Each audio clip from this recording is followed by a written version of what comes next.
Welcome to Lingua Latina Tutorials with Mr. K, Pensvm D. This video explains the new grammar and syntax found in Chapter 39 of the Lingua Latina series. It is meant to accompany the Latine Disco text available from Focus Bookstore and the Pensvm D worksheets available from 50%Latin.blogspot.com or christianlanguage.com. Let's get into the text and see the new grammar and syntax for this chapter. So the first new feature is in line 13. So here we are with tantae mollis erat Romanum condora gentem. Literally, it was of such difficulty to found the Roman people. It was of such difficulty, or of such a labor, of such a heap. Literally, a moles is a heap, a big old mound of stuff that you'd have to pile up. That's why it means work. So, so this is both of these are genitive, tantae moles, and the reason they're genitive is they're genitives of description. It was of such a difficult labor. So we would say we would just say it was so difficult. It was so difficult to found or to establish the Roman people. The next new feature is in line 16. And here we have Juno, who is upset with Aeneas and the Trojans. She says, "Mene regam tu crorum ab Italia avertera non posse." Literally, can't I turn the king of the Trojans away from Italy? Can't I do this? But here we have may in the accusative, and we have an infinitive, posse, to not be able, and may, accusative. And why do we have the infinitive accusative construction here? It's in an exclamation. So not only could you say that Juno says, because we could imagine that, dicit me non posse, she says, or she asks, rogat, am I not able? But you can also get this same accusative infinitive construction in an exclamation, like she says here. Can't I do this? The next new feature is in line 26, where we have, we'll start with quem. Quem tum iuno supplex oravit ut classe maenae submergeret, aut dissiceret, et simul ei nympham suam forma pulcherem amuxorem promissit. And then Juno, as a suppliant, begged him to sink Aeneas's fleet or to scatter it. And at the same time, she promised him one of her own nymphs, as a wife, incredibly beautiful in her appearance, in her form. Here we have forma, an ablative. And so what kind of ablative do we have here with forma? We have an ablative of respect. So very beautiful, a wife, really beautiful, very beautiful, with respect to her form or her appearance. Ablative of respect. In line 56, we have another new feature. Let's go ahead to there. Okay, here we have sic ait, et dicto citius aequor tumidum sedavit, nubes collectas dispulit, solemque reduxit. So thus he spoke. This is Neptune, and he's angry because Aeolus has usurped some of his authority. So he says, thus he spoke, and quicker than he spoke, or more quicker than his word, peace, or calm, settled the swelling of the sea, tumidum. And he dispelled the collected clouds, he scattered the collected clouds, and he brought back the sun. So here the new feature is dicto, this ablative, with kitius. Kitius being our neuter comparative. So he did it more quickly. Actually, so there's our adverbial comparative, same as the neuter comparative. He did it more quickly than he spoke. And so dicto is the comparison with this as the comparative ablative with kitius. The next new feature is in line 95. Let's go ahead to 95. Okay, next page. Here we go.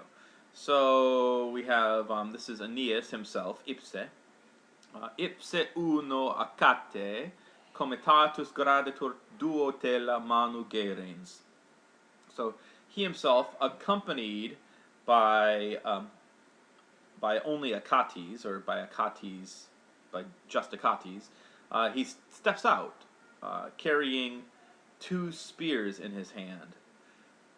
So here we have the new feature, besides uno Achate, with, not literally, he accompanied by one Achates, and Achates. So he has, obviously we would translate that as accompanied by only by Achates. He steps out, or he goes, and the new feature, or the feature to point out here, is comitatus. We've seen comitatus before as comitari, to accompany. So the verb comitari is a deponent verb, so it means to accompany. It's passive in form, but active in meaning. So the 2 principal parts, comitari, to accompany, and comitatum esse, to have accompanied, both active. So what's unusual about this? So this is our participle, right, from our second principal part in a deponent. And what's unusual is normally your deponent participle would look passive. Let's take an active participle like lauda, or an active verb, a normal verb, like laudatus, to praise, or laudara, to praise. The perfect participle for laudara is laudatus, which is passive, having been praised, or amatus from amare, having been loved. Notice the subject would be receiving the action there. The subject would be being loved. Deponent verbs are different. So take a verb like loquor, loqui, to speak. The passive, or the participle for loqui, is locutus, having spoken. So it's active. The subject is doing the action. Or from sequi, to follow, secutus, having followed, rather than having been followed. But notice here, comitatus, even though it is from a deponent verb, is active in its form. So it's not himself having, it's not active having accompanied Achates. Here it is actually passive. So himself having been accompanied by, only by Achates. So the next new feature is in line 145. And we'll have to start a little above because it's odd wind notice here. So let's start with hic eum querentem Venus interpellavit, quicumque es, dis calestibus carus esse videris, qui ad urbem Carthaginem adveneris. So here, Venus interrupted him while he was complaining. And she says, whoever you are, quicumque es, you seem to be dear to the heavenly gods, who, you, and she's talking now to Aeneas, you who have come to the city of Carthage. Now notice that adveneris here is a perfect subjunctive. It's a perfect subjunctive active, second person singular. You have come. Why is it subjunctive? The reason is that qui clauses, these relative clauses, can sometimes have subjunctives with them, in just a few special situations where they'll have a subjunctive. and one of them is here when the qui means something like because. So whoever you are, you seem to be dear to the gods because you've arrived at the city of Carthage. It's giving a reason why.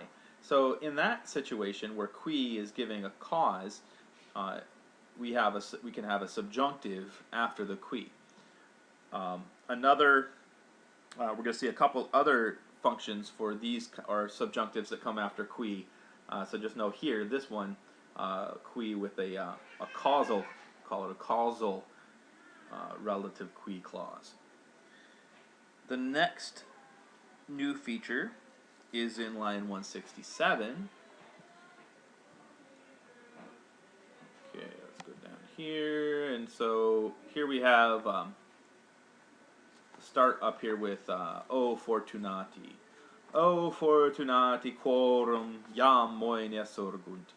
Ait Aeneas alta urbis tecta suspiciens ac nebula cinctus mirabile dictu in urbem penetrat per medios homines ambulans neque ab ullo cernetur. So he starts out, this is Aeneas speaking to himself. Oh, you blessed ones, whose walls are now rising, Aeneas said, looking at the high walls of the city, and enclosed in his cloud, amazing to say, he entered the city, walking through the middle of the people, and he was not noticed by anyone. So here, notice I was translating those present verbs as passives, because this is the historical present in a storytelling mode. And but the new feature in this sentence is, it's not a new feature, but a review of a feature, is dictu, mirabile dictu, amazing to say. Remember that this form dictu is a what we call a supine, a second supine. The first supine would be dictum.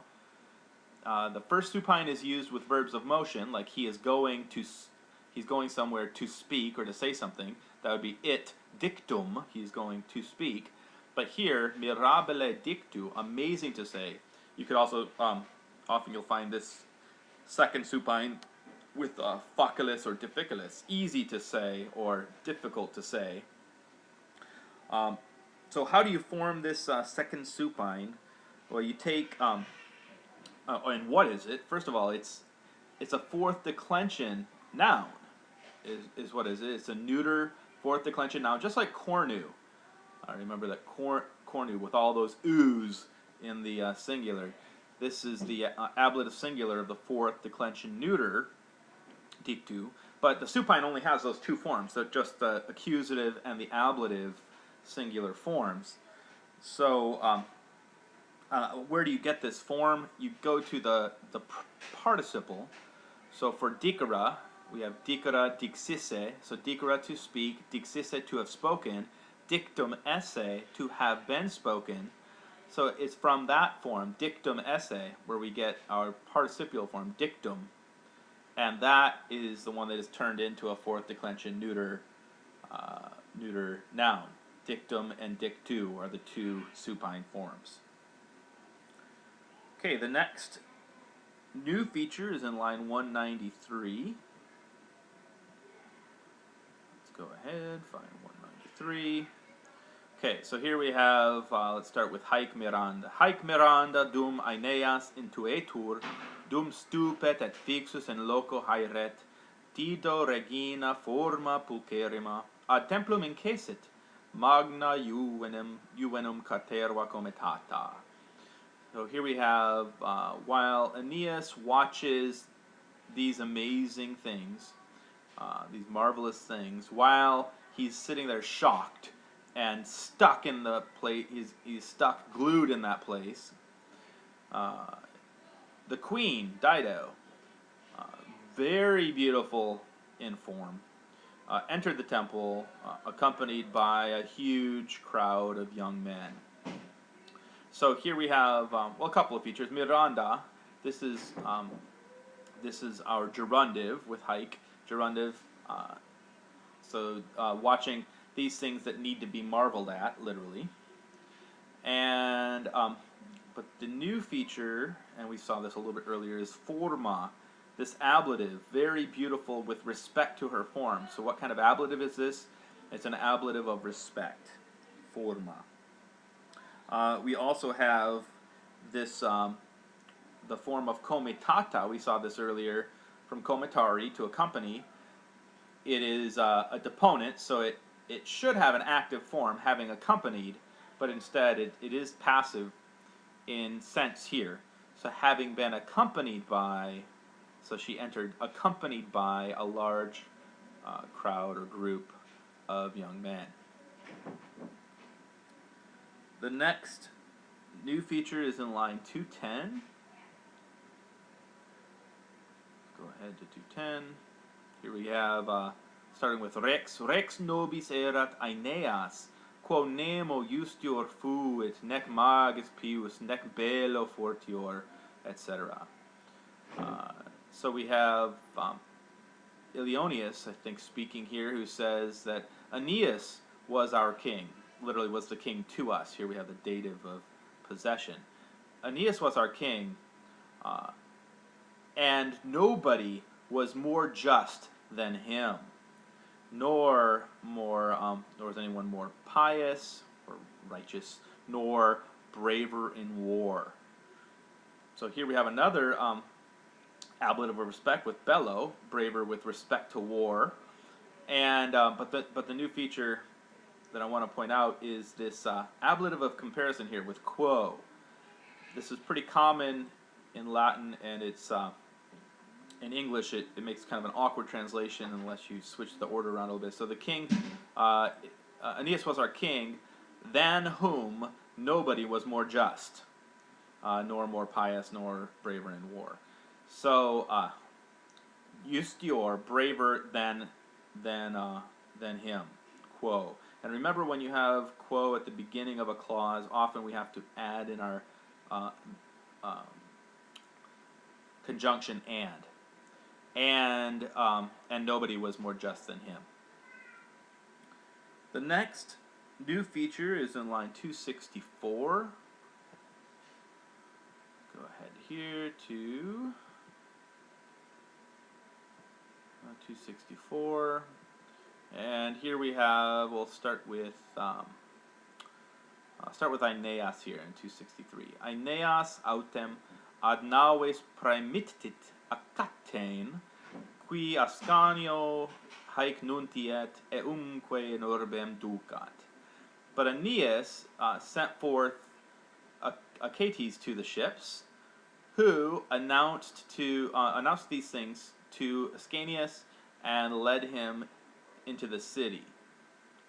So here we have a relative clause, qui clause, but notice our verbs, nuntiet and ducat. So nuntiet from nuntiare, so the indicative here would be nuntiat, he announces, and then ducat from ducara, to lead. So the indicative here would be ducit, he leads. Instead we get two subjunctive forms. Why? This is another example of a qui, a relative qui clause, with that takes a subjunctive form. So the first one we saw was one that was a cause, that explained the cause of something. This one is one that explains, it's a purpose clause. It's the equivalent of an ut clause. But Aeneas sent Achates to the ships, in order to announce these things to Ascanius and to lead him into the city. So this specific kind of a qui clause, we'll call it a qui purpose clause, and know that if you could translate this qui as to, he's doing this to do this, then it is likely going to be a purpose clause with subjunctives after it. The next new feature is in line 311. So we'll start here with tum intentis omnibus naravit, quae ipse viderat, ut Graeci Troiam insidiis cepissent atque incendissent, ut ipse cum patre et filio ex urbe flagranti fugisset, et fato pulsus per Maria era visset. So then he told to everyone who was really carefully listening, who was intently listening, the things which he himself had seen. How the Greeks had seized Troy by their plots or by trickery, and they had burned it. How he himself, with his father and son, had fled from the burning city, and, driven by fate, how he had wandered through the seas.